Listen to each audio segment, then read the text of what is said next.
Très bien, les gars. Bon mardi à tous, en effet. J'ai vraiment passé la meilleure journée de ma vie hier. Je veux dire, tout d'abord, la nouvelle est tombée à propos de l'escouade d'exécution franc-maçonne en France. Ensuite, on termine l'épisode d'hier et Internet explose parce que l'ATF et l'affaire Tyler Robinson n'arrivent pas à relier l'arme à lui. Ah, d'accord. Intéressant. Qu'est-ce que tout cela signifie? Il y a plein de gens qui se précipitent. Oh, pouvez-vous imaginer l'argent dépensé en relations publiques en ce moment? Ils se précipitent pour vous dire que tout cela n'est qu'une tempête dans un verre d'eau. Qui se soucie si on ne peut pas relier l'arme aux balles ou aux fragments? OK, nous, on s'en soucie. Je m'en soucie parce que nous avions raison. Et nous voulions nous assurer de prendre le temps de vraiment lire les dossiers du tribunal. Et nous allons vous les expliquer.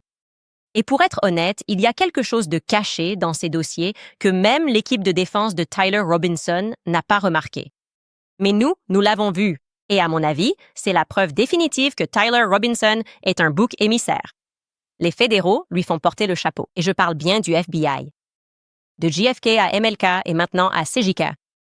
Ceci est, selon moi, un assassinat d'État indéniable. Bienvenue à nouveau sur Candace.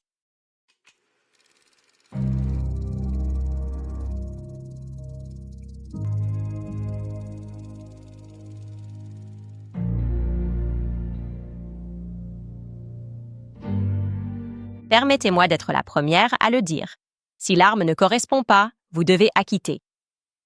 D'accord? Maintenant, avant d'aborder ces dossiers judiciaires et de vous les expliquer ligne par ligne, ainsi, vous serez informé et, lorsque vous irez dans le monde, vous pourrez dire que vous les avez lus vous-même. Il n'y a que 28 pages. Et ensuite, vous pourrez regarder les personnes qui essaient de vous manipuler et de vous mentir sur le contenu des dossiers. Je veux d'abord vous ramener au tout début. Parce qu'un certain temps s'est écoulé et l'histoire qu'on nous a racontée a changé tant de fois, qu'il faut en fait revenir au début pour comprendre pleinement comment cette affaire s'est effondrée aussi rapidement. Pour Turning Point USA, pour Erika Kirk, et ce que je pense qu'il est juste d'appeler aussi leurs complices fédéraux, parce que c'est ce que cela me semble être, Charlie Kirk a été abattu le 10 septembre à 12h23. Dans l'après-midi, heure des Rocheuses. Maintenant, un miroir. Qu'était-ce 4 minutes après que le corps ensanglanté de Charlie ait été transporté jusqu'au SUV.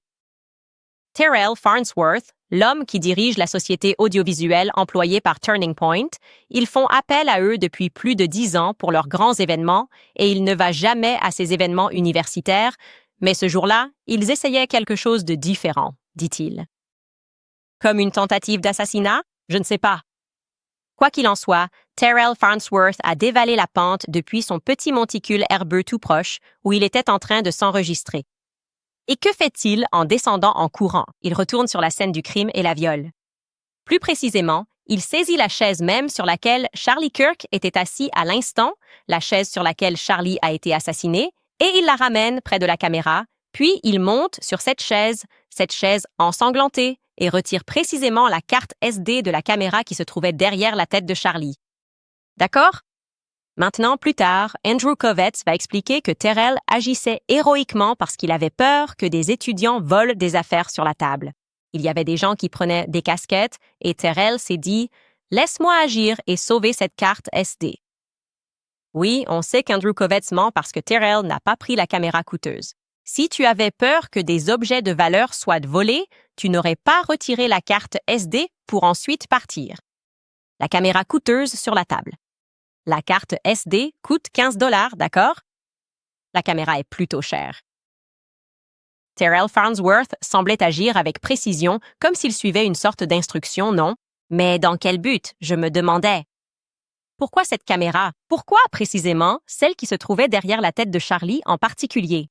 Et comme je me posais la question, j'ai décidé, le 17 septembre, exactement une semaine après l'assassinat de Charlie, de le contacter. Je l'ai appelé. Et il était extrêmement nerveux. Il a bredouillé tout un tas d'excuses insensées. « Oh, je l'ai fait pour protéger Erika », a-t-il dit. Je voulais sécuriser les images pour Erika afin qu'elle n'ait pas à voir la vidéo de Charlie se faire tirer dessus en 4K. D'accord, ça te grille sur un autre mensonge parce que c'était déjà une conclusion évidente. Le monde entier venait d'assister à l'agonie de Charlie Kirk. Tu ne peux pas protéger Erika d'Internet alors que ces extraits circulaient déjà auprès de milliards de personnes qui l'ont vu dans le monde entier. Plus important encore, s'il s'inquiétait vraiment qu'Erika voie les images. Le bon sens, pour moi, dit qu'il aurait attrapé la caméra, qui était, je ne sais pas, à une règle de distance du visage de Charlie. Ah oui, cette caméra que nous avons entourée juste ici, c'est elle qui aurait filmé l'action. Cela aurait été le véritable gros plan de Charlie, se vidant de son sang. Alors nous avons menti. La caméra était placée derrière, ce qui a aggravé les choses. Une fois que j'ai visionné les images, il n'y avait aucune trace de sang. Nous l'avons révélé dans cette émission, vous pouvez donc maintenant y réfléchir. Il me disait qu'il essayait d'épargner à Erika la vision de son mari en train de mourir. Mais pourtant, c'était la scène la plus douce de toutes. Il n'y avait pas une goutte de sang sur le dos de Charlie lorsqu'il est tombé. Alors, qu'est-ce que Terrell essayait exactement de cacher en se précipitant ainsi? Ce qu'il cachait, et je vais maintenant oser spéculer là-dessus après avoir lu ces dossiers et réfléchi à tout ce qui s'est passé, c'est le fait que la balle n'a pas traversé, n'a pas transpercé Charlie. Je crois que cela devait rester un secret d'État. Le public n'était jamais censé avoir cette information.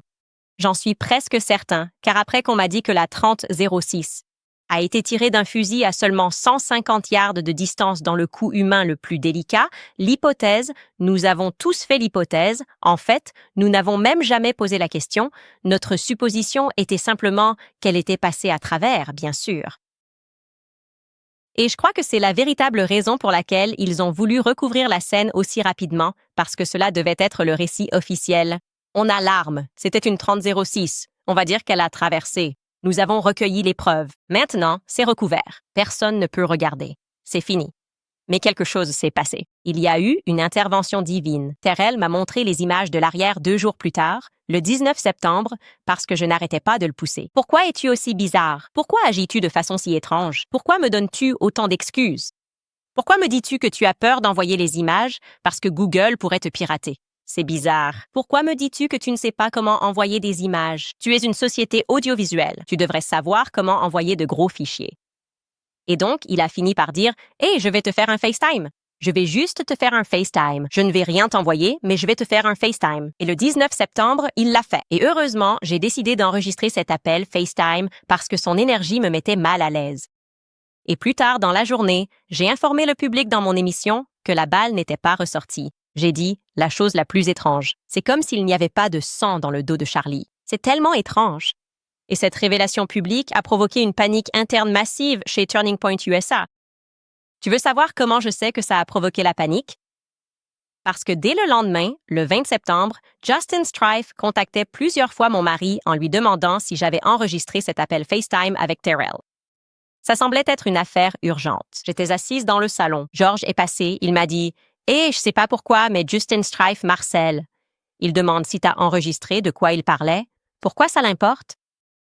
Pourquoi est-ce urgent? Pourquoi il te relance? » Il m'a dit « Je sais pas. » Et ensuite, je lui ai expliqué ce qui s'était passé. Et j'ai dit « Chérie, ne réponds pas à la question. Je trouve la question en soi bizarre.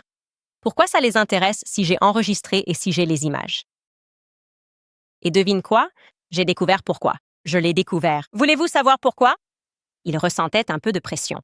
OMS, c'est notamment ce qui mettait la pression sur Justin Strife et Frank Carney pour déterminer si j'avais ou non enregistré ces images de l'arrière-plan.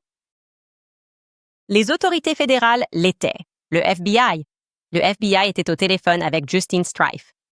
Frank Carney. Et apparemment, il discutait ce jour-là avec les agents fédéraux pour savoir si j'avais enregistré la vidéo.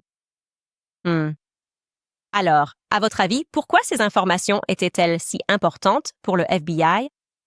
Pourquoi les autorités fédérales se soucieraient-elles de savoir si j'avais ou non les images de la vidéo de la scène? J'enregistre. J'enregistre l'écran d'un appel FaceTime. Ils l'ont en 4K. Ils ne protègent pas Erika. C'est partout. À mon insu à ce moment-là, c'était également le jour précis de l'enterrement privé de Charlie. Et pourtant, c'est cela qui les obsédait. Erika était également très préoccupée par les images de la scène arrière, à tel point que, plutôt que de se consacrer exclusivement aux funérailles privées de son mari, la priorité d'Erika ce jour-là était de préparer une réponse publique expliquant pourquoi la balle n'était pas ressortie. Je veux le redire, d'accord? Répondre à mon épisode, où je me suis contentée de dire la vérité au public, à savoir qu'il n'y avait pas de balle. Cette décision a été jugée plus prioritaire que la présence émotionnelle complète d'Erika aux funérailles de son mari. Elle et Andrew en discutaient. Ils se sont écartés du groupe et ont rencontré le chirurgien le jour même des funérailles de Charlie. Ils se sont réunis et ont appelé le docteur Lee Trotter. C'est le plus gros mensonge qu'Erika Kirk m'ait raconté plus tard. Elle a insisté devant moi et je ne l'ai pas cru une seule seconde et j'ai poliment répliqué qu'Andrew avait agi de son propre chef ce jour-là et que le chirurgien aussi avait agi de son propre chef. Les deux ont eu une discussion qu'elle n'avait pas autorisée, une discussion à laquelle elle n'avait pas eu accès. Le chirurgien a violé la loi IPA. Andrew a violé sa vie privée. Et après cette discussion, Andrew est allé encore plus loin et il a tweeté à propos de la nature de cette discussion, qu'il n'aurait pas pu avoir avec le chirurgien sans la permission d'Erika. Erika a menti. Erika et Andrew ont comploté sur la façon de communiquer au public au sujet de ce petit fait qui n'était jamais censé nous être révélé. Dr. Lee Trotter n'a pas enfreint la loi IPA. En fait, à mon avis, il pourrait la poursuivre pour diffamation. C'est elle qui était au téléphone avec Andrew, et il demandait au médecin ce qu'il pouvait dire au public, et c'est Erika Kirk qui a dit que Charlie mangeait sainement et qu'elle pariait qu'il avait un coup comme Superman. C'est assez évident, si on prend juste un moment pour y réfléchir, c'était plutôt féminin et émotionnel. Homme d'acier. Il mange simplement sainement. Ce n'est pas comme ça que les chirurgiens traumatologues sérieux communiquent, d'accord? Ce n'est tout simplement pas le cas. Mais le point crucial du tweet d'Andrew que les gens oublient, et la raison pour laquelle je vous fais revenir là-dessus avant que nous n'entrions dans ces dossiers, c'est que ce jour-là, alors qu'il paniquait, les fédéraux appelaient mon mari, appelaient Turning Point USA. Ils mettaient la pression sur moi et mon mari, Erika et Andrew de leur côté, essayant de trouver comment communiquer. La partie cruciale, c'est qu'ensuite, lorsqu'ils ont communiqué cette information au public, ils ont déclaré que le coroner a trouvé la balle, pas un fragment, la balle, le 20 septembre, après. L'autopsie et le certificat de décès avaient été délivrés. Ils communiquent cela au public. La balle a été retrouvée sous la peau de Charlie. D'accord, nous pouvons lire cette déclaration ensemble. Ils veulent que vous oubliez ces choses. Andrew a tweeté « Je veux aborder certaines discussions concernant l'absence de trou de sortie chez Charlie. D'habitude, je ne m'intéresse pas à ce genre de bavardage en ligne, et je m'excuse si cela est un peu graphique. Mais dans ce cas, le fait qu'il n'y ait pas eu de trou de sortie est probablement un autre miracle, et je veux que les gens le sachent. Je viens de parler avec le chirurgien qui s'est occupé de Charlie à l'hôpital. Il a dit que la balle aurait absolument dû traverser, ce qui est tout à fait normal pour une munition à haute puissance et à grande vitesse. J'ai vu des blessures causées par ce calibre de nombreuses fois et elles traversent toujours tout. Cela aurait pu abattre 1 ou 2 orignaux, un élan, etc. Mais elle n'a pas traversé. Le corps de Charlie l'a arrêté. J'ai mentionné à son médecin qu'il y avait des dizaines de membres du personnel, d'étudiants et d'invités spéciaux debout juste derrière Charlie. De l'autre côté de la tente, il a répondu, je cite, « C'est un véritable miracle que personne d'autre n'ait été tué. Son os était tellement sain et la densité était tellement impressionnante qu'il ressemble à l'homme d'acier. La balle aurait simplement dû traverser de part en part. Elle aurait probablement tué aussi ceux qui se trouvèrent derrière lui. » Fin de citation. Andrew conclut alors qu'au final, le médecin légiste a bien retrouvé la balle juste sous la peau. Même dans la mort, Charlie a réussi à sauver la vie de ceux qui l'entouraient. Remarquable. Miraculeux. Avant tout, pourquoi un coroner trouverait-il quoi que ce soit? Un coroner n'est même pas un professionnel de santé, il se contente de dire « cette personne est morte, mettez ça de côté », il est essentiel de supposer qu'ils ont rencontré le médecin légiste. Et encore une fois, la balle a été retrouvée sous la peau, pas un fragment. Elle a été récupérée, et cela m'a été confirmé de la même manière dans les jours qui ont suivi, mais 3 jours plus tard. J'ai eu une longue conversation avec Andrew, et je lui en ai été très reconnaissant. Le 23 septembre, il m'a donné encore plus de détails à propos de ce tweet Man of Steel, parce que je me disais « ça ne semble pas réel, Andrew ». Et j'ai pris des notes méticuleuses, et je serai prêt à témoigner sous serment de ce qu'Andrew Covett m'a dit. Il m'a dit que la balle avait parcouru, et je vais vous montrer cela, au cas où vous seriez comme moi et que vous ne connaîtriez pas les vertèbres du cou, qu'elle était partie de C2. D'accord. Pensez au point d'entrée. C'est presque vers le haut, jusqu'à C6. Puis elle est descendue dans le thorax de Charlie où elle s'est brisée. D'accord. Un autre ajustement, d'accord? Un autre ajustement parce qu'au début, ils ont trouvé la balle sous sa peau. Maintenant, soudainement, la balle est fragmentée dans son thorax. Ensuite, nous allons avoir Brian Harpole qui va dire non, elle s'est fragmentée dans son estomac, thorax, peu importe ce qu'il dit, ce sont des changements très importants et pertinents qu'ils font parce qu'ils se rendent compte que leur histoire ne va pas tenir. Alors, pourquoi ce changement?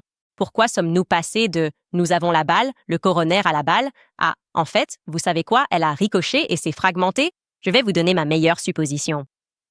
Parce qu'à un moment donné, les fédéraux se sont rendus compte que leur plan initial avait été complètement ruiné par les images de dos et qu'ils ont dû changer de stratégie.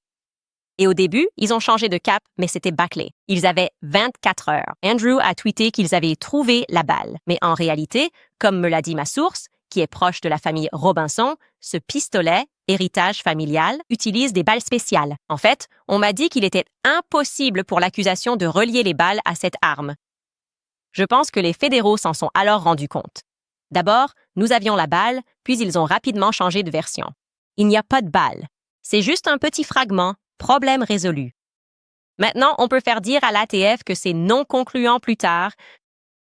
Il y a un autre aspect que tout le monde oublie, et je veux vraiment vous le souligner. Ils ne peuvent même pas prouver que l'arme a été tirée. Je le répète. Ils ne peuvent même pas prouver que l'arme a été tirée. Pourquoi les médias ne vous disent-ils pas cela? Est-ce que vous avez remarqué qu'il manque un élément essentiel dans l'épreuve? Où se déroule le test GSR de base? D'accord? On vérifie si vous avez tiré avec une arme. C'est un test qui, comme s'il déposait une substance, rend les mains violettes ou bleu-violettes sous la lumière. Test GSR. Ont-ils procédé à ce test 33 heures plus tard pour vérifier si Tyler Robinson avait utilisé une arme à feu droite? En fait, ils auraient pu. On a fait appel à un chien détecteur d'explosifs pour ça. Non, ils n'ont pas fait ça. Tu te souviens, les chiens détecteurs de bombes sont allés dans le champ où l'arme a été retrouvée. C'est moi qui ai révélé cette histoire et ils n'ont pas trouvé l'arme. C'est littéralement impossible. C'est littéralement impossible. Personne ne viendra te dire autre chose qu'un chien détecteur de bombes entraîné. Si on les emmène dans un champ où se trouve une arme qui vient d'être tirée, ils trouveront le chien. Ils trouveront l'arme. Mais apparemment, les chiens détecteurs de bombes l'ont raté. Et l'arme qui a finalement été retrouvée, que mes sources affirment avoir été placée par les fédéraux à leur arrivée, n'a pas été tirée le 10 septembre, d'accord? Ils savaient que Tyler Robinson l'avait tirée, ils auraient emmené les chiens détecteurs de bombes, leur auraient fait sentir le chien, ils l'auraient fait. Sentir l'arme, trouver l'arme, sentir la personne et vous dire que c'est lié à lui. Les chiens auraient fait cela pour eux. Ils ne l'ont pas fait. Et la dernière chose que je veux vous rappeler avant que nous abordions ce que révèlent ces dossiers, c'est qu'il y a en ce moment tout un tas d'imposteurs qui vous disent qu'ils ont trouvé l'ADN de Tyler Robinson sur l'arme, d'accord? Ce qu'ils omettent commodément de préciser, c'est qu'ils ont trouvé un total de 6 ensembles d'empreintes sur l'arme. Il n'est pas surprenant que l'arme de Tyler Robinson porte les empreintes de Tyler Robinson. Ce n'est pas surprenant. La question est, qui a pris l'arme de Robinson et l'a placée dans le champ sans qu'elle ait été tirée?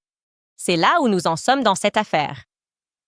Donc, la grande nouvelle d'hier, c'est que la balle, qui a maintenant été commodément réduite à un fragment, cela s'est produit très rapidement. En quelques jours, le rapport est revenu et l'ATF a conclu qu'il ne pouvait pas relier le fragment à l'arme.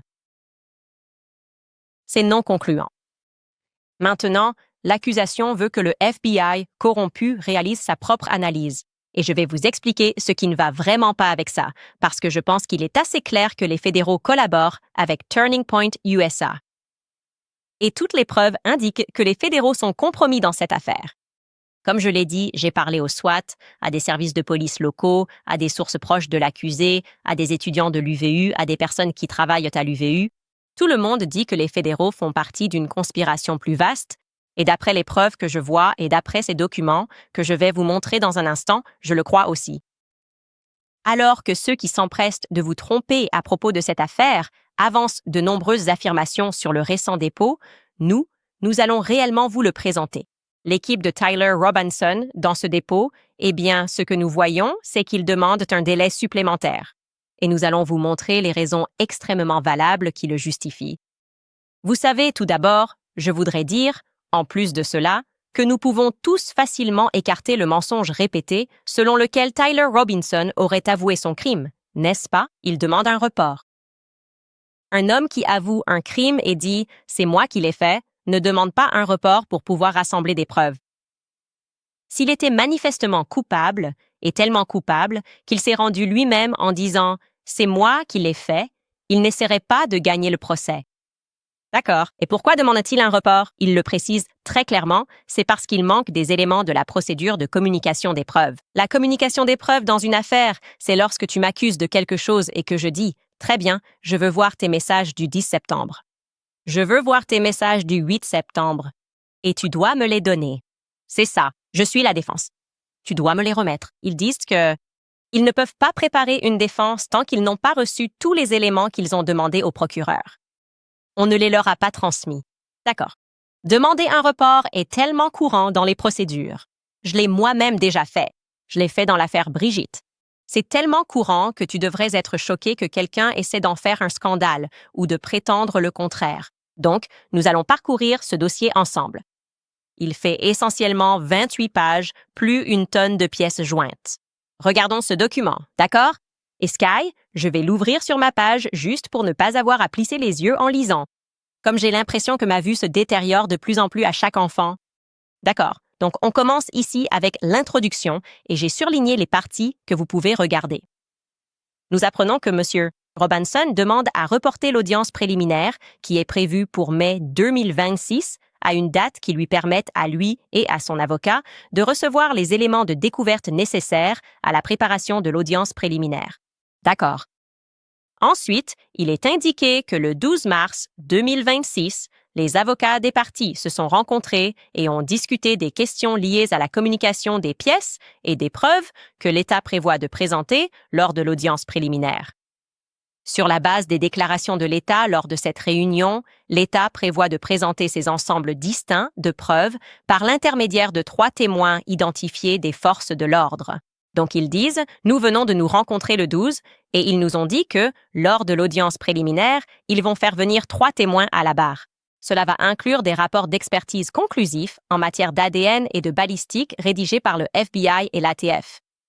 Des données téléphoniques et issues des réseaux sociaux, des témoignages d'agents des forces de l'ordre concernant la scène de crime et les lieux de perquisition, ainsi que des témoignages de monsieur, des parents et du colocataire de Robinson. D'accord? Le mot-clé ici, c'est « conclusif ». Je vais vous expliquer pourquoi il est extrêmement problématique qu'ils présentent des preuves conclusives qu'ils n'ont en réalité pas communiquées à la défense, à part les conclusions. Et concernant les parents et les colocataires de Robinson, qu'ils veulent en faire témoigner, cela ne veut rien dire.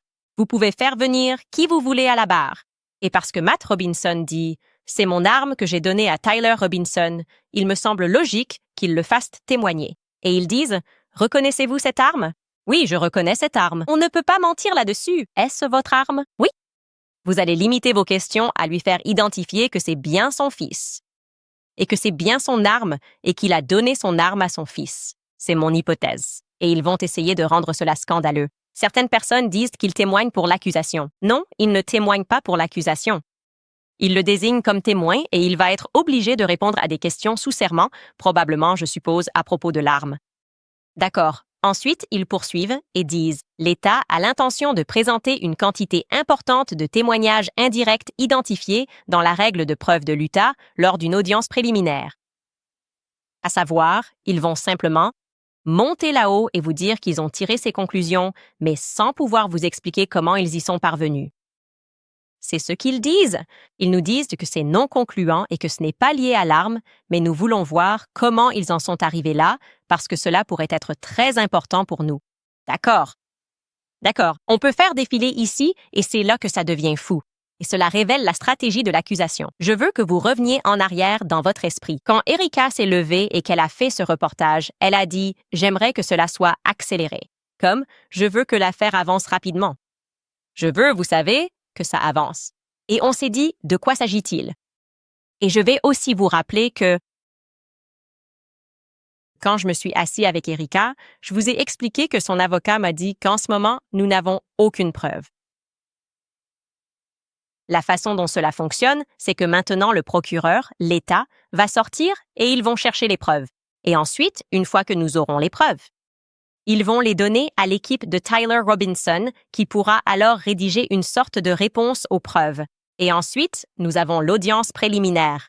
D'accord. Donc, c'est ce qu'ils vont dire. Ils vont vous dire ce que l'équipe d'Erika a fait, ce que l'État a fait. Au total, ils parlent de Tyler, l'équipe de Robinson a reçu environ 21 000 fichiers, sans compter la découverte électronique numérique qui a été fournie sur un disque dur lors de cette réunion du 12 mars. Donc, lorsqu'ils étaient en train de discuter, tout à coup, ils leur ont donné un autre disque dur. D'accord? Au départ, ils avaient des dossiers, ce qui représentait au total 61 500 pages avant cette réunion du 12 mars. Ils avaient des fichiers audio d'une durée totale de 31 heures. Ils sont en train de passer tout cela en revue. On leur a également remis plus de 5 000 fichiers vidéo contenant plus de 700 heures de vidéo jusqu'au 12 mars, lorsqu'ils se sont concertés. Et ensuite, ils leur ont remis ce petit disque dur. Et devinez combien il y avait sur ce disque le 12 mars? Cela représente environ 12 téraoctets de données et plus de 600 000 fichiers. Il leur reste donc moins de 2 mois. Ils ont eu tout ce temps depuis septembre pour leur remettre toutes ces données à examiner. Et ils ont attendu jusqu'au 12 mars, puis ils leur ont remis un disque dur en disant « Voici 600 000 fichiers. On se revoit en mai. » C'est une stratégie. D'accord, c'est un déversement quand vous savez qu'ils ne pourront pas tout examiner et voir ce que vous avez. Vous leur en donnez tellement, et c'est une stratégie que les gens utilisent. Quand les gens sont assignés à comparaître et qu'ils se battent contre l'assignation, ils se battent contre l'assignation comme « Oh, je veux tes messages textes. » Pendant 2 ans, tu te rappelles quand Blake Lively a demandé ça pour moi? Je me disais « J'ai pas envie de le donner. » Le juge ordonne de le rendre. Il leur donne alors plus que ce qu'ils avaient demandé. Je vais te donner tous les emails, tous les textos, parce que quelque part, là-dedans, se trouve ce dont tu as besoin. Mais tu n'auras pas le temps de trouver ça. Tu n'as pas la force nécessaire derrière toi. Il faudrait 800 parajuristes travaillant chacun 800 heures pour que tu puisses tout passer en revue. C'est ce que ça me semble être. Pourquoi attendez-vous jusqu'au 12 mars? C'est une très mauvaise stratégie. Je vais même dire que c'est une stratégie immorale de leur balancer tout ça, d'accord? 600 000 fichiers après leur avoir d'abord donné 20 000 fichiers jusqu'au 12 mars, c'est stupéfiant. Dans ce paragraphe du bas, que nous avons surligné en orange, il est écrit « Ce que l'on sait actuellement, c'est que M. Robinson n'a pas reçu les dossiers médico-légaux ni les données nécessaires à l'enquête. Grâce au recours à des experts qualifiés, les rapports scientifiques que l'État entend présenter lors de l'audience préliminaire. M. Robinson a demandé avec diligence la divulgation des dossiers médico-légaux et des données sous-jacentes au rapport de laboratoire afin de mettre ces éléments à la disposition de la défense. Et il fait ça depuis le 30 septembre. D'accord. Ils se sont donc contentés de lui donner des conclusions et ils lui ont demandé « Comment en es-tu arrivé là ?» Nous avons ces messages textes. D'accord. Pouvons-nous voir comment vous les avez obtenus? Pouvons-nous voir les dates? Pouvons-nous voir la chaîne de possession? Pouvons-nous voir comment vous avez procédé? Qui a validé cela? Non. Ils se contentent de leur donner des conclusions. Et ce qu'ils disent, c'est que nous ne pouvons même pas déterminer si c'est faux ou vrai tant que vous ne nous donnez pas ce que nous demandons. Nous devons aller dans les détails. Nous devons effectivement voir les métadonnées qui a extrait ces informations du serveur. Nous voulons voir la chaîne de possession. Comment cela s'est-il produit? Comment ce fichier a-t-il été créé? Vous ne pouvez pas simplement nous envoyer une conclusion au format PDF. C'est ce qu'il y a dans ces documents. Ils jouent à des jeux. C'est très évident. Nous allons continuer ici. Il nous indique ensuite que lors de l'audience, qui s'est tenue en janvier, les avocats des parties ont discuté de l'état des dossiers du laboratoire. Et UCAL, c'est-à-dire le bureau du procureur du comté d'Utah, a informé la défense qu'eux aussi attendaient les dossiers. Et nous avons officialisé cela pour l'État dans notre lettre du 3 février en précisant que nous n'avons toujours pas ces dossiers du laboratoire. Nous cherchons à savoir comment ils disent avoir obtenu l'ADN. Ils ne nous donnent que des conclusions et nous ne pouvons pas examiner les récits, n'est-ce pas? Et donc, c'est un problème. On ne leur permet pas de faire cela. Et puis, si on descend tout en bas de la page 6, on nous dit genre « et ». Il n'y a pas eu de demande préalable pour reporter l'audience préliminaire. Et je voudrais vous rappeler qu'en date du 11 décembre, nous avons soulevé ce problème avec vous lorsque vous avez fixé cette date pour la semaine du 18 mai pour l'État et nous avons répondu « En réponse, Cela ne va pas fonctionner. Nous devons nous assurer d'avoir ce dont nous avons besoin. Et qu'est-ce que le tribunal nous a dit? Le tribunal a dit, et il cite, « Je ne trouve aucun préjudice à fixer une date pour une audience préliminaire. » Ce n'est pas gravé dans le marbre. Cela peut tout à fait être déplacé. C'est le juge. Je sais que les parties ont des obligations, mais je souligne l'importance de faire avancer l'affaire. C'est simplement un objectif d'audience préliminaire. Le tribunal comprend les modifications. Il a dit à l'équipe Robinson, « Fixons une date au calendrier. Nous savons qu'il faudra peut-être la déplacer. » Alors, il demande, « Pouvez-vous l'ajuster vu l'impossibilité actuelle? » Impossible de nous donner 600 000 fichiers le 12 mars pour être prêt le 18 mai. On est tous d'accord là-dessus. Soyons raisonnables. Nous sommes d'accord avec ça. D'accord. Maintenant, si nous descendons plus bas, ils vont en quelque sorte avancer d'autres arguments.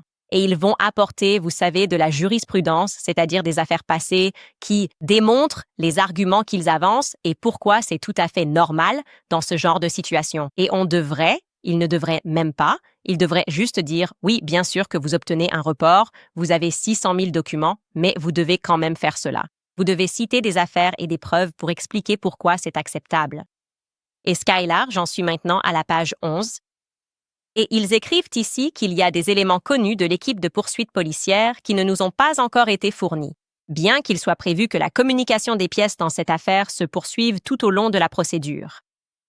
La défense cherche à obtenir les éléments qui sont raisonnablement accessibles à l'accusation, des éléments dont on sait qu'ils sont en possession des partenaires des forces de l'ordre identifiés par l'État. Tant Lucy Hao que M. Robinson continuent d'attendre une grande quantité d'informations pertinentes pour l'examen des analyses ADN du FBI et de l'ATF, y compris, mais sans s'y limiter, les études de validation et des fichiers électroniques cruciaux. Les rapports, le dossier d'analyse comparative des balles, l'analyse du plomb des balles qui est toujours en cours au FBI, ainsi que le dossier et les protocoles pour une analyse comparative des balles réalisée par l'ATF. D'accord. Maintenant, c'est ici que cela va devenir très intéressant. D'accord. Et je veux voir, est-ce que c'est la page que nous avons surlignée? Laissez-moi juste vérifier et m'assurer que j'ai trouvé l'endroit où il parle de l'ATF. Oh, en fait, allons en bas de la page 18. C'est un exemple de la quantité de bêtises absolues qu'ils racontent. Et ils essaient en gros de faire traîner les choses. Ils nous disent que là, par exemple, le 12 mars, il y a effectivement eu cette réunion pour se concerter. L'État a indiqué qu'il avait l'intention de présenter le rapport d'autopsie comme preuve sans aucun témoignage d'expert à l'appui. Donc cela allait faire partie de ce qu'ils allaient présenter. À la barre, si cela avait lieu en mai. Le rapport d'autopsie, qui a été finalisé le 16 septembre 2025, n'a été remis à la défense que le 13 novembre 2025. C'est encore pire. Donc un retard de 2 mois pour leur donner quelque chose qu'ils avaient déjà terminé. Les paragraphes du rapport d'autopsie, les photographies, qui ont été prises le 10 septembre 2025, n'ont été remises à la défense que le 18 mars 2026. Ils viennent seulement de leur donner les photographies. Pourquoi? Expliquez-moi ça. À part essayer de faire traîner les choses pour qu'on ne puisse pas faire appel à un autre expert pour tout examiner et préparer des arguments, pourquoi auriez-vous quelque chose à votre disposition le 16 septembre et ne le remettriez-vous qu'au 18 mars? Il n'y a aucune excuse pour cela. Il n'y a aucune excuse pour cela, à part le fait que vous ne croyez pas pouvoir gagner ce procès, honnêtement. C'est des manœuvres juridiques. Vous espérez qu'un juge sera corrompu, qu'il entendra le cri de cette veuve. S'il vous plaît, je veux juste que l'affaire soit rapide, a-t-elle dit sur Fox News. C'est difficile. Je leur demande d'accélérer les choses. La veuve veut tourner la page. Monsieur le juge? Normalement, le public ne lit pas les dossiers juridiques, donc il ne va pas voir les 600 000 documents que nous venons de leur balancer. Ils ne vont pas voir que, par exemple, on ne leur a même pas encore donné le rapport d'autopsie et tout ça jusqu'à, vous savez, maintenant, en mars. La veuve, elle est en deuil. Elle demande, est-ce qu'on ne peut pas au moins faire ça pour elle? Elle n'a plus son mari. C'est leur stratégie manipulatrice et on peut le voir dans ces documents, d'accord?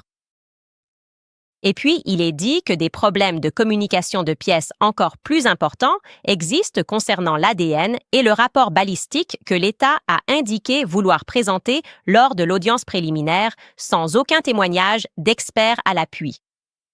Le résumé, encore une fois, juste un résumé, des rapports ADN ont été produits. Selon le FBI et l'ATF, les deux agences ont retrouvé de très petites quantités d'ADN sur divers éléments de preuve et les rapports estiment qu'il s'agit de mélanges provenant de 5 personnes ou plus. Il y a 5 personnes impliquées là-dedans et pourtant tout ce que j'ai, c'est une analyse, enfin une conclusion. Puis-je en savoir plus? Puis-je en savoir davantage sur ces 5 ensembles d'empreintes qui se trouvent là-dessus? Qui sont ces personnes? Connaissons-nous ces personnes? Non, ils ne leur donnent rien. Ils ne leur donnent rien d'autre que la conclusion. Et ils s'attendent à ce qu'ils puissent présenter cela lors de l'audience préliminaire. Maintenant, cette prochaine partie concernant la preuve liée à l'arme à feu est une véritable bombe. En fait, je vais peut-être en profiter pour faire une pause parce que je pense qu'on manque de temps. On fait une pause d'homme, et puis quand on reviendra, je vais expliquer ça. Pourquoi pas? La défense de Tyler Robinson a noté ce paragraphe. On revient après une pause. Merci à tous. L'an dernier, grâce à vous, Preborn a sauvé plus de 80 000 bébés, et aujourd'hui, vous pouvez en sauver plus. Chaque jour, des milliers de femmes entendent ce mensonge. L'avortement est leur seule option. Mais tout change à l'instant même. Qu'une mère en détresse entre dans une clinique du réseau Preborn, voit son bébé à l'échographie et entend le battement de cœur de son enfant pour la première fois. Ce simple moment double ses chances de choisir la vie car elle réalise qu'il y a une véritable vie qui grandit en elle et que ce n'est pas un problème à résoudre, mais une vie à protéger. Soyons donc présents pour elle dans ce moment magnifique avec amour, prière et soutien. Pour seulement 28 $, vous pouvez offrir une échographie qui sauve une vie et 140 $ permettent de financer 5 échographies et 5 chances de vie. Cette année, marquons l'histoire pour sauver des bébés. Prenez position, soyez leur voix, faites un don, composez DAB 250 et dites « bébé » ou allez sur preborn.com/Candice. C'est preborn.com/Candice. Parlons de kick-off car les remboursements d'impôts arrivent. Avant que cet argent ne disparaisse, utilisez-le pour booster votre avenir financier. C'est là que Kickoff intervient. Kickoff est l'app numéro 1 de crédit sur l'App Store dès 5 $ par mois. Il n'y a pas de vérification de crédit, pas de frais cachés et 0 intérêt. Les utilisateurs ayant un score de crédit inférieur à 600 voient une augmentation moyenne de 86 points, simplement en effectuant des paiements à temps. C'est simple. Vous payez à temps, le bureau de crédit constate ce comportement positif et votre score peut augmenter rapidement. En plus, Kickoff vous permet même de construire votre crédit avec le loyer que vous payez déjà. Chaque loyer payé à temps est signalé pour booster votre score. Bâtissez votre crédit dès maintenant pour $1 le premier mois. Activez le paiement automatique pour ne rien manquer et inscrivez-vous en quelques minutes sur votre téléphone. Commencez avec Kickoff dès aujourd'hui. Votre premier mois est à seulement $1. C'est 80% de réduction sur le prix habituel lorsque vous allez sur getkickoff.com. /Candice aujourd'hui, c'est Kickoff, K-I-K-O-F-F, sans le C, getkickoff.com /Candice. Inscrivez-vous sur kickoff.com/Candace pour activer l'offre. Offre valable sur le premier mois pour les nouveaux clients, sous réserve d'acceptation. Offre modifiable. Gain de crédit moyen la première année, plus 86 points en un an pour les clients Kickoff débutant sous 600, ayant payé à temps sans incident de paiement ou recouvrement. Les retards de paiement nuisent à votre score. Résultat variable. Je veux aussi vous parler de Red Light Life parce que nous assistons à une augmentation massive des maladies auto-immunes, des cancers, des problèmes de thyroïde, des déséquilibres hormonaux et de la fatigue chronique. C'est pourquoi le travail du journaliste d'investigation Jonathan Otto est si captivant. Ses recherches sur la thérapie par la lumière rouge et proche infrarouge montrent comment des longueurs d'onde de 630 à 1016 nanomètres peuvent augmenter l'énergie cellulaire, réduire l'inflammation et soutenir les systèmes naturels de réparation de votre corps. Les résultats sont très impressionnants. Des rapports montrent des protocoles 70 fois plus efficaces chez 96% des femmes, avec un retour à la normale des thyroïdes en quelques semaines. Des recherches prouvent aussi l'efficacité de la thérapie photodynamique contre le cancer, mais tous les appareils ne se valent pas. Red Life de Jonathan Otto utilise 9 longueurs d'onde ciblées, surclassant les options grand public. C'est une thérapie durable et abordable avec des paiements économisant des milliers d'euros. Pour découvrir les protocoles exacts, rendez-vous sur myredlight.com pour une formation gratuite tant qu'elle est encore disponible. Utilisez le code Candice 25 pour 25% sur les produits à l'unité ou Candice 30 pour 30% sur les lots. Encore une fois, c'est sur myredlight.com avant que tout ne soit épuisé. Voici en fait la partie la plus folle du dossier que je ne pense pas que quiconque ait remarqué. D'accord, tout le monde parle de l'ATF, mais le diable se cache toujours dans les détails. Les fédéraux sont toujours dans les détails. Bon, maintenant je vais lire ceci. Concernant les preuves liées à l'arme à feu, la défense a reçu un résumé de l'ATF. Encore une fois, il ne s'agit que d'un rapport de synthèse indiquant que l'ATF n'a pas pu identifier la balle récupérée lors de l'autopsie comme appartenant au fusil prétendument lié à M. Robinson. Bien que l'État n'ait pas indiqué son intention de produire ce rapport lors de l'audience préliminaire, la défense pourrait très bien décider de présenter le témoignage de l'analyste en armes à feu de l'ATF comme preuve à décharge. D'accord, alors, ils se sont rencontrés, ils ont discuté et ils se sont dit « D'accord, nous n'avons même pas reçu. On a eu un résumé qui dit que ça ne correspond pas, mais nous voulons voir le rapport complet. On veut voir comment ils en sont arrivés là, le rapport montrant leur procédé. On verra ce fragment de balle et sa taille. Je ne sais pas. Nous ne savons rien. » Et puis l'équipe d'Erika arrive, l'État arrive et dit « Peu importe. Nous n'allons même pas évoquer l'affaire de l'ATF. Vous avez notre parole, donc tout va bien pour nous. » Ils disent « Eh bien, tout d'abord, pourquoi n'en parlez-vous pas? » Et ce n'est pas une question de savoir si tout va bien pour vous. C'est une question de savoir si tout va bien pour nous parce que c'est plutôt disculpant pour nous. Si l'arme ne correspond pas, vous devez acquitter. Le but d'une audience préliminaire est d'obtenir qu'un juge rejette un élément de manière unilatérale comme une option. Alors, qu'est-ce qui se passe avec ça? Pourquoi ne le donnez-vous pas? D'autres tests suivront. C'est crucial. Restez vigilants. D'accord. Ça continue et ça dit, afin de prendre cette décision. Il est nécessaire que la défense et son expert en armes à feu examinent le dossier de l'ATF ainsi que les protocoles relatifs à cet examen qui n'ont pas encore été fournis. L'État a également indiqué que le FBI est en train de réaliser une seconde analyse comparative des balles ainsi qu'une analyse du plomb des balles et que ces analyses ne sont pas encore terminées. OK, soyez attentifs. Équipe de défense de Tyler Robinson, je vais vraiment vous donner un coup de main. Ils vous ont dit que vous vous êtes concertés. Ils ont dit « Pas de souci, on s'en occupe. On va faire une seconde vérification avec les fédéraux et moi je suis curieux. » Je me dis « Attends, qu'est-ce que tu veux dire? » L'ATF, c'est l'alcool, le tabac et les armes à feu. C'est le bureau de l'alcool, du tabac et des armes à feu. S'ils n'ont pas pu le faire, quel pouvoir supplémentaire le FBI a-t-il pour y arriver? Si les spécialistes des armes à feu ne peuvent pas le faire, pourquoi cela va-t-il au FBI? Alors j'ai demandé, qu'est-ce qu'une analyse comparative du plomb des balles? Qu'est-ce que c'est? J'ai besoin de savoir des choses. J'aime apprendre. Et voilà que nous découvrons que la CBLA, l'analyse compositionnelle, est une technique médico-légale abandonnée qui analysait les éléments traces, comme le cuivre ou l'arsenic, dans le plomb afin de relier les balles retrouvées sur une scène de crime à des suspects. Elle a été principalement utilisée par le FBI des années 1980 jusqu'en 2004, mais elle a ensuite été abandonnée en 2005 en raison de défauts de validité scientifique, statistique et interprétative. Ils ont arrêté cela il y a environ 21 ans, parce qu'ils ont dit que c'était défaillant.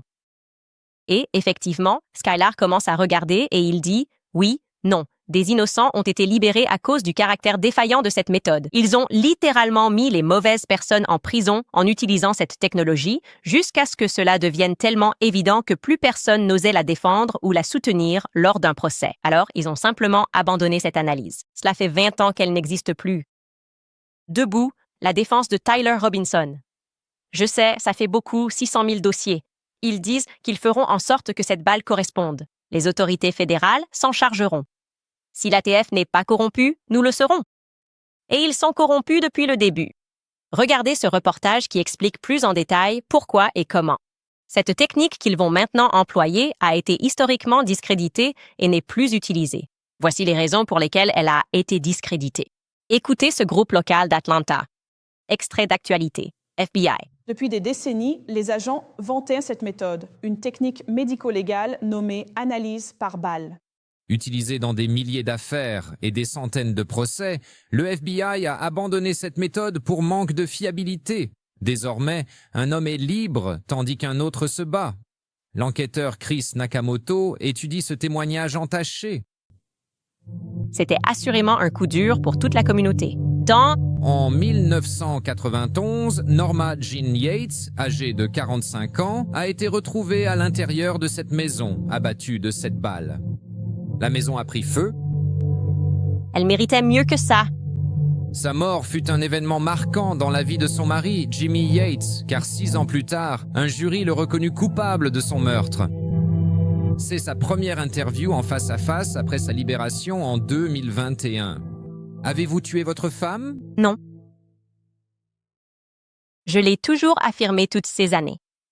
La police a trouvé une balle dans son véhicule qui, selon eux, correspondait au plomb des balles retrouvées sur la scène du crime. Cette science, à laquelle le jury a fait confiance lorsqu'il a finalement condamné Yates, n'est plus utilisée par le FBI. Lorsque l'arme manque ou qu'une balle est trop endommagée, le FBI affirmait à l'époque que leur science pouvait relier des balles à des munitions uniquement grâce au plomb.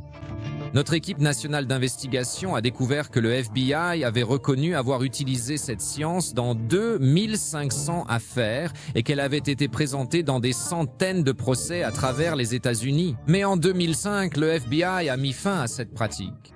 Leur aveu, ni les scientifiques ni les fabricants de balles ne sont en mesure d'attester de manière définitive de la signification d'une association faite entre des balles lors d'une analyse du plomb. Ils ont abandonné cette méthode parce que même les scientifiques ou les fabricants de balles ne voulaient pas témoigner que cela avait du sens. Même pas les scientifiques ni les fabricants de balles. Nous ne savons pas comment vous faites cela. Vous dites simplement que vous avez une technique scientifique spéciale alors que les scientifiques disent que ce n'est pas si scientifique. Et les fabricants de balles disent « oui, ça n'a aucun sens ». Alors ils ont simplement arrêté de faire ça discrètement. En 2005, mais devinez quoi, les gars?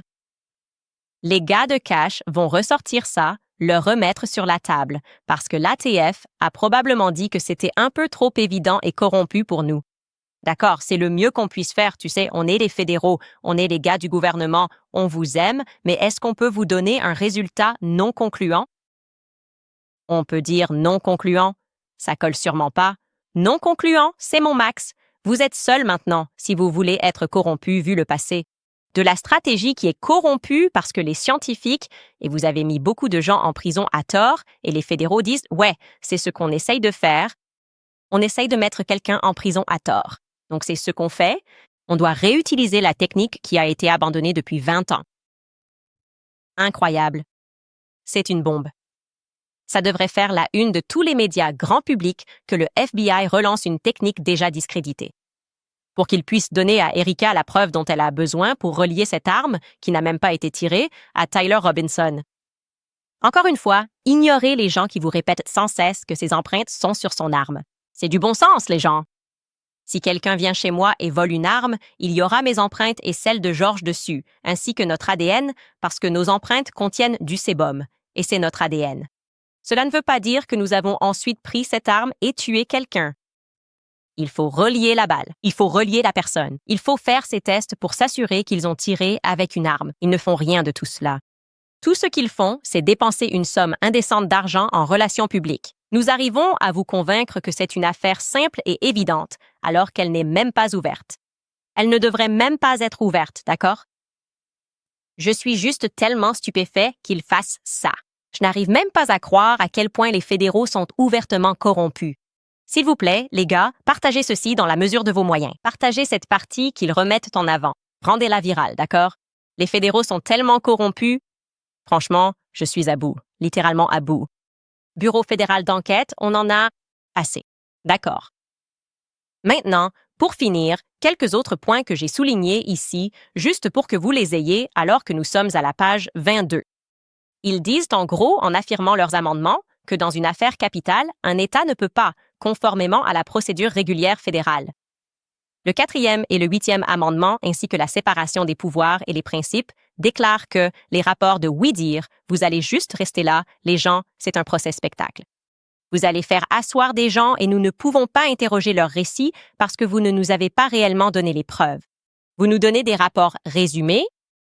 Ils veulent du théâtre. Ils veulent mettre du théâtre à la barre. Ils disent « Nous voulons de la science et une découverte scientifique, notre demande initiale. Nous avons insisté, comme le prouvent les pièces jointes, détaillant leurs nombreux contacts pour obtenir ces données afin d'avancer. Ils ont fait un excellent travail, c'est un dossier très complet. Parfois, je lis des avocats et je me dis « Oh, ils ont vraiment un mauvais avocat. Celui-ci est c'est un travail bien fait. C'est un travail bien fait. » C'est très descriptif. Cela nous indique, en haut de la page 25, que ce n'est pas de notre faute.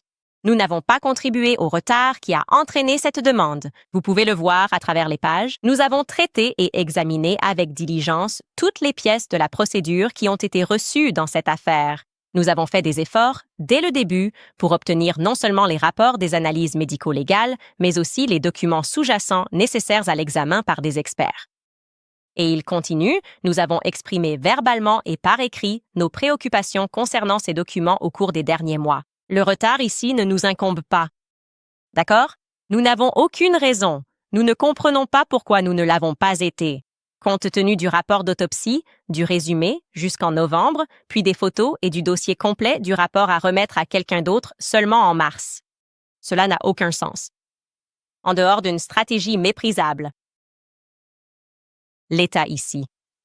Et ensuite, il est dit que là où la preuve n'a pas encore été produite, il s'agit à la fois de données hautement techniques et scientifiques qui servent de base aux avis d'experts qui ne seront présentés que par le biais de rapports jugés fiables. Ceci est un oui-dire selon la règle de preuve de l'Utah. Vous ne pouvez pas simplement nous donner des résumés, et c'est ce qu'ils veulent. Ils veulent un procès spectacle.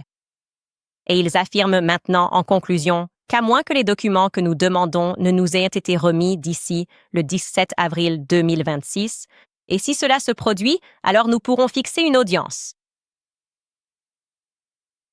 Vous savez, dans 6 mois. Sinon, nous voulons que la date d'audience soit complètement annulée. Nous ne voulons même pas parler d'une date d'audience pour le moment. Ça n'a même pas de sens. D'accord, nous avons 600 000 documents à examiner. Nous n'avons pas reçu nos demandes de communication de pièces. En gros, ils jouent un jeu de relations publiques. Et nous méritons d'avoir l'opportunité de comprendre comment ils ont reçu ces communications. Comment avez-vous fait? Vous dites que ce sont ces textos, d'accord? Vous ne pouvez pas simplement m'envoyer un PDF de textos. Quand j'ai vu les textos, je me suis dit, est-ce qu'ils sont datés? À quelle heure sont-ils arrivés? Ça manque. À quelle heure sont-ils arrivés? Comment ont-ils extrait ça du serveur? Avez-vous contacté T-Mobile? Comment avez-vous obtenu ces informations? Vous ne pouvez pas juste envoyer un PDF et dire qu'on les a. Vous ne pouvez pas juste laisser Kash Patel faire des 33 avec les mains et dire que ça suffit. Vous ne pouvez pas juste avoir le gouverneur Cox là-haut avec les fédéraux en train de dire « Oh, on les a. C'est réel, c'est une affaire judiciaire. » Dites-nous comment vous avez reçu ces communications technologiques. Sinon, ce n'est que de la mise en scène. Et ils les ont interpellés à ce sujet. Et donc, je dois dire que c'était un dépôt extraordinaire en ce sens que pour moi, cela ne fait qu'affaiblir davantage le dossier de l'État. Vous n'avez pas besoin de jouer à ces jeux. Si c'est de votre côté, si la vérité est de votre côté, vous n'avez pas besoin de jouer à ces jeux. Si la vérité est de votre côté, vous leur donnez immédiatement tout ce dont ils ont besoin sans délai. Et vous dites, d'accord, voilà. Nous devrions pouvoir respecter cette échéance en mai parce que nous vous donnons tout. Voici l'autopsie, voici ceci, voici cela. Voici les empreintes que nous avons dit avoir trouvées. Parce que votre intérêt devrait être de trouver le véritable meurtrier de Charlie, pas d'essayer de faire porter le chapeau à un bouc émissaire, ce qu'est Tyler Robinson. À mon avis, après avoir enquêté sur cette affaire, après avoir eu des échanges avec Turning Point USA, avec leurs anciens employés à propos des mensonges qu'on leur a racontés, avec la façon dont ils se comportent, la manière dont ils ont modifié leurs récits, la panique à cause des images de surveillance. Tout ce qu'ils font me montre que c'est une opération montée de toutes pièces par les fédéraux, du début à la fin, tout comme pour JFK, tout comme pour MLK. Et j'ai le droit à cette opinion à moins qu'ils ne nous apportent quelque chose de concret. Et il n'y a pas un seul élément dans cette affaire qu'ils ont présenté qui soit concret. Ils n'ont toujours pas démontré, même si les messages techniques sont authentiques pour la défense. Ils ne peuvent même pas le prouver, ou du moins, ils ne l'ont pas encore fait. Et je ne vois aucune raison, à moins qu'ils ne le soient pas. On verra. Bref, je voulais ajouter que hier, j'ai reçu un courriel qui m'a beaucoup touchée. Le contexte du courriel était le suivant. une femme répondait à l'avis de recherche que j'avais publié la veille concernant le vol d'Erika le 14 juillet. C'est une date cruciale pour moi dans mon calendrier à cause de l'affaire Tuckergate du 13 juillet. J'ai la forte impression que c'est entre juin et le 13 juillet qu'ils ont pris la décision de tuer Charlie, sur la base de la guerre contre l'Iran et de plus, sur la base des propos tenus par Tucker Carlson lors de son interrogatoire sur scène. Bébé, Netanyahou, son réseau, les dossiers Epstein, la provenance de l'argent des gens. Et ce vol qu'elle a pris avec Catherine Locastro, Derek Nierkerk et Jonathan Barcelo. Et elle voulait, la femme qui m'envoyait des emails, voulait m'informer que un vol pour Long Beach. Je me demandais de quoi s'agit-il? Qu'y a-t-il à Long Beach? Et elle m'a appris qu'il y a en fait une base aérienne conjointe à environ 15 minutes de l'aéroport. C'est vraiment la deuxième partie de l'email qui m'a profondément touchée. Elle a écrit ceci. Elle a écrit, pour info, l'aéroport de Long Beach se trouve à seulement 10 à 15 minutes en voiture d'une petite base militaire à Los Alamitos. Il s'agit de la base aérienne interarmée. Oh, JTF, Fort Huachuca. Ce n'est pas une base très fréquentée, bien qu'elle soit sécurisée. Elle n'est pas non plus visible pour les gros véhicules, car l'entrée de la base se situe dans un lotissement résidentiel. Il serait facile d'y entrer et d'en sortir sans attirer beaucoup l'attention du public. Le vol depuis Phoenix dure un peu plus d'1 heure. Elle a poursuivi. Il est courant que des responsables du gouvernement américain volent vers et depuis cette base lorsqu'ils viennent en Californie du Sud, puis se rendent en voiture à des événements de collecte de fonds, etc. La Garde nationale de Californie utilise également cette base et des avions de chasse y atterrissent et en décollent lors des spectacles aériens annuels. Elle poursuit. Je ne sais pas si cela aide à avoir une vue d'ensemble ou si cela concerne ce que tu découvriras sur le 14 juillet, mais je voulais te transmettre cette information au cas où ce serait une autre pièce du puzzle. Elle écrit ensuite Candace, je prie pour que tu trouves enfin la paix. Ça a été déchirant de voir des bribes de tes étapes de deuil alors que tu produis ton émission. Mon cœur souffre avec toi dans ta douleur. Heureux ceux qui pleurent, car ils seront consolés. Tu as vraiment rencontré Jésus dans sa souffrance depuis septembre 2025. Si cela est si douloureux, combien plus grande fut sa douleur de mourir sur une croix pour les péchés de ce monde. Puisses-tu ne jamais oublier que le dimanche est venu et qu'il a triomphé du mal? Dans ce monde, tu auras beaucoup d'épreuves, mais prends courage, car j'ai vaincu le monde. Dieu nous crée à son image et l'un de ses attributs est la justice. Certains d'entre nous portent cette image plus que d'autres. C'est à la fois une bénédiction et un fardeau. Tu reflètes l'image de sa justice, mais puisses-tu te reposer en sachant que Dieu est responsable de la justice ultime. J'ai été très touchée par cela et je voulais le partager parce que j'ai ressenti, alors que nous arrivons à la fin du carême, qu'il est important de se rappeler cela. Peu importe ce que tu traverses, peu importe la souffrance que tu endures, et il y en a eu beaucoup, vraiment beaucoup. Tu sais, il y a eu beaucoup de douleurs à traverser. Et ça fait mal chaque jour de voir les personnes que Charlie a propulsées au poste qu'elles occupent aujourd'hui se retourner contre lui pour de l'argent. Parce que c'est ce que nous voyons. Nous savons que c'est ça. Ils se sont retournés contre Charlie pour de l'argent. Et certains jours, je me suis sentie vraiment seule. Mais ensuite, j'ai réalisé que le monde entier me soutenait en réalité. Ils soutiennent la vérité. Ils soutiennent Tucker Carlson et Megyn Kelly quand ils ont dit la vérité à propos de la chose habituelle. Ils voient ce qu'ils ont traversé simplement parce que tu disais la vérité sur tout ce que Charlie endurait à la fin. Mais je pense que nous avons tous besoin qu'on nous le rappelle, que peu importe ce que tu traverses, comme son fardeau était plus lourd, tu sais, pas celui de Charlie, évidemment, mais celui de Jésus-Christ, son fardeau était plus lourd. Et il y avait quelque chose de beau là-dedans, d'y penser. Nous sommes unis à lui dans la souffrance, que tu l'es, que nous le sommes, nous sommes faits à l'image de Dieu. Et une partie de cela, bien sûr, c'est la souffrance. Et elle a raison de dire que la justice, comme la vengeance, appartient au Seigneur. Mais vous savez, la vérité, elle appartient à nous tous. Et je ne saurais trop insister auprès de vous sur le fait que, dès l'instant où Charlie a été tué, j'ai su qu'il avait été trahi. Et cela pourrait très bien être le cas. Ce profond sentiment de certitude venait du fait qu'il m'avait expliqué avec tant de soin qu'il allait mourir. Mais cela a aussi réveillé en moi quelque chose qui était resté en sommeil. Et c'est comme si c'est tout simplement une mission divine. C'est plus grand que moi. Je ne peux pas lâcher prise. Je ne lâcherai pas prise. Je me fiche que les gens me traitent d'obsédée. J'apprécie qu'ils aient vraiment espéré que le monde tournerait la page sur cette histoire. Je ne laisserai pas faire, parce qu'aucun de nous n'est en sécurité. Si une personne comme Charlie Kirk, qui a mené sa vie de façon très admirable, qui a travaillé dur et qui a contribué à placer au pouvoir ceux qui l'ont trahi, peut être trahi, assassiné devant le monde entier. Et que des gens peuvent comploter pour mentir sur tout ce qu'il représentait et sur ce qu'il traversait, alors j'ai l'impression qu'aucun de nous n'est en sécurité. C'est ça. Et j'aime croire qu'il avait raison dans son analyse que sa mort allait contribuer à quelque chose de plus grand. À bien des égards, c'est déjà le cas, je pense. Je pense que c'est déjà le cas. Les gens, nous comprenons le vrai mal d'une manière qu'il nous fallait nous rappeler pour voir, je suppose, de quoi le monde de la politique est capable. J'essaye de trouver du réconfort là-dedans, je crois. Donc je voulais juste partager ça parce que ça m'a rendu heureux et en paix, d'une certaine manière, comme être simplement rappelé de la souffrance du Christ. Et oui, enfin bref. Au-delà de ça, mince, on en est déjà à 1 heure. Je ne sais pas où le temps passe. J'ai d'ailleurs une mise à jour pour vous concernant le personnel de Timpanogos à l'hôpital. Et j'ai vu Elizabeth Lane dire ça, parler de l'autre hôpital et de l'étrange confinement. C'est ce que j'ai soutenu depuis le début, qu'il y avait plus de preuves que Charlie était d'abord à Utah Valley, puis qu'à un moment donné, il a été transféré à Timpanogos. Nous devrons attendre jusqu'à demain parce que cela fait déjà 1 heure et je n'ai même pas encore lu les commentaires.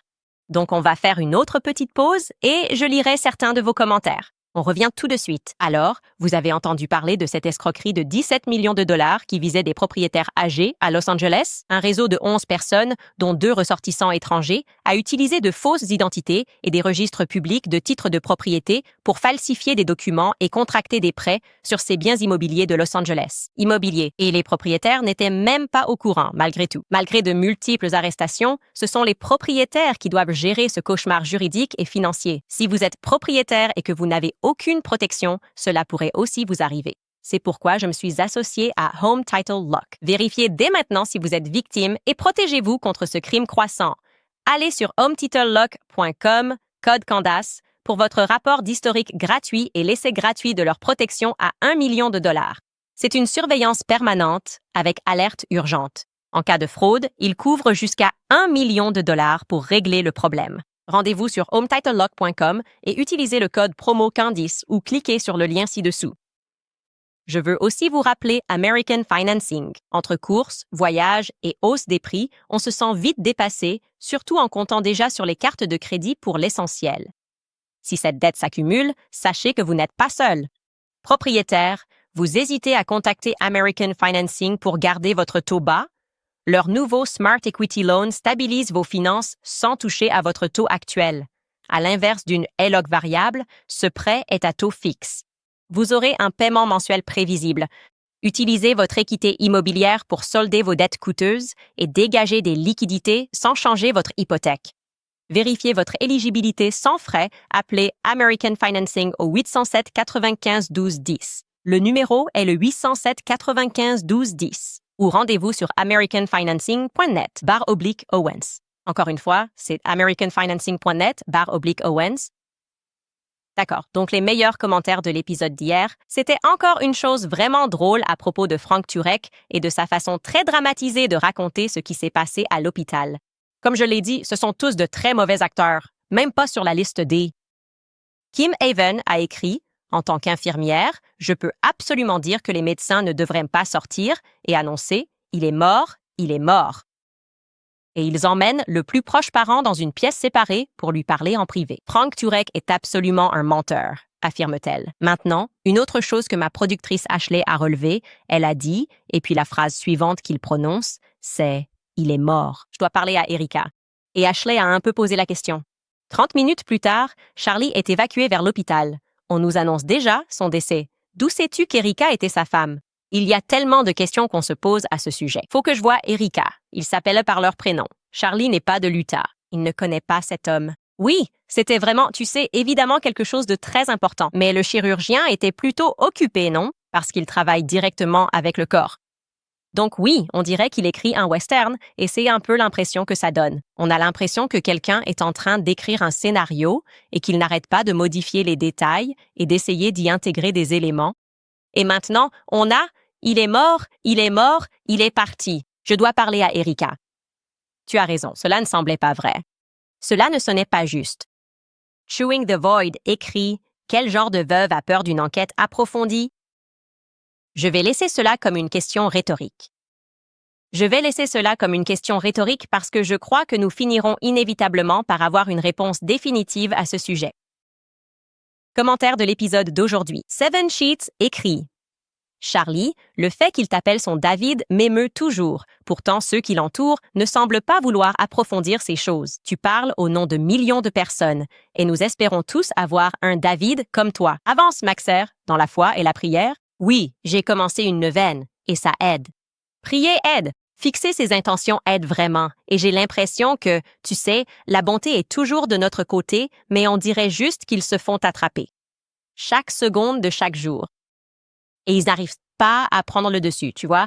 Et nous, c'est vraiment un truc collectif, comme si on avait tous fait ça. Comme je l'ai dit, ça a été un projet de groupe et je n'aurais pas pu le faire sans tout le monde. J'ai tous les YouTubeurs, les plus petits YouTubeurs comme Nissi, Baron Coleman, tout le monde a apporté quelque chose. Tu vois ce que je veux dire? Et ça a vraiment été incroyable et profondément apprécié. Il y a tellement de personnes que je pourrais citer, évidemment. Natty Nicole écrit que la défense doit utiliser le réseau AP d'Ian Carroll. Oui, cela organisera les dossiers de découverte, les analysera en un rien de temps. Oui, Ian Carroll, qui a été tellement bon et méticuleux pour tout organiser, chacun joue simplement un rôle différent. Ça a été comme un orchestre. Et on a l'impression d'être aux portes, comme je le répète sans cesse. Et on peut le sentir dans leur panique, leur désorientation, la négligence de leurs attaques et leur tentative de nous distraire avec des attaques insensées, mais nous restons concentrés. Kevin Hunt écrit « J'ai vomi à cause de la bouillie de Goy. Plus jamais. » Sérieusement, je ne recommande pas la bouillie de Goy. La bouillie des fédéraux, c'est encore pire, je dirais. C'est omniprésent ici. Han Solo écrit « Hâte de voir comment cette enquête finira. Quelqu'un finira-t-il par craquer? Comment les chefs de Turning Point en profitent-ils? Est-ce qu'Andrew va en avoir assez d'Erika, qui le fait passer pour un menteur? Ou tout cela va-t-il se terminer? Non, parce que je pense qu'il a accepté de jouer ce rôle.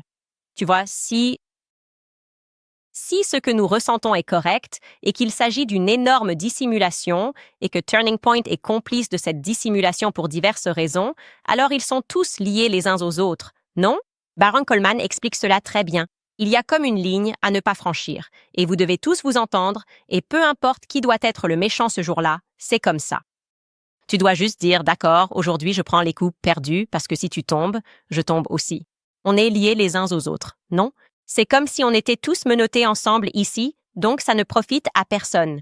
L'un d'eux, plus que l'autre, fait passer Andrew pour l'idiot et dit « Oh, il ne sait pas ce qu'il fait. » Je me demande pourquoi Lee Trotter, comme je l'ai dit, aurait probablement pu avoir une bonne affaire de diffamation.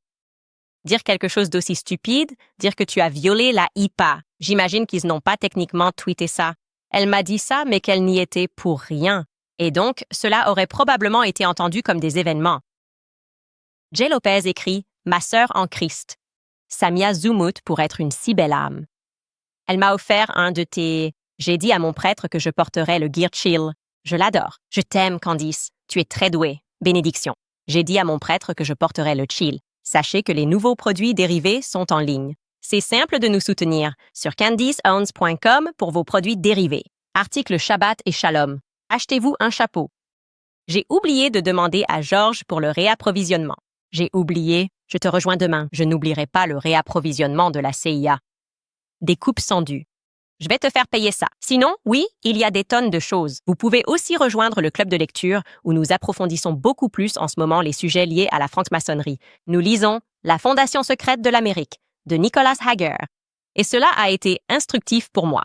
Comme je l'ai dit, j'ignorais que la franc-maçonnerie avait débuté en France. Cela a donc été très intéressant. Hormis cela, j'espère que cette analyse vous a été utile. Vous pouvez désormais vous connecter à Internet et apprécier tous ces gens, qui ne sont que des promoteurs sans scrupules et qui vous mentent à propos du dépôt en prétendant que ce n'est rien, et qui vous révèlent en réalité la stratégie de l'État. Donc ils ne s'en sortiront pas comme ça. Je continuerai à vous le dire. J'ai un profond sentiment de certitude. Ils ont enchaîné erreur sur erreur sur erreur. Et si ce n'est pas autre chose, dans chaque pièce où ils entreront, ils se sentiront étouffés parce que tout le monde saura. Tout le monde sait ce qu'ils sont et qui ils sont. Et si on y réfléchit bien, c'est presque une peine encore plus lourde. Quoi qu'il en soit, on se retrouve demain.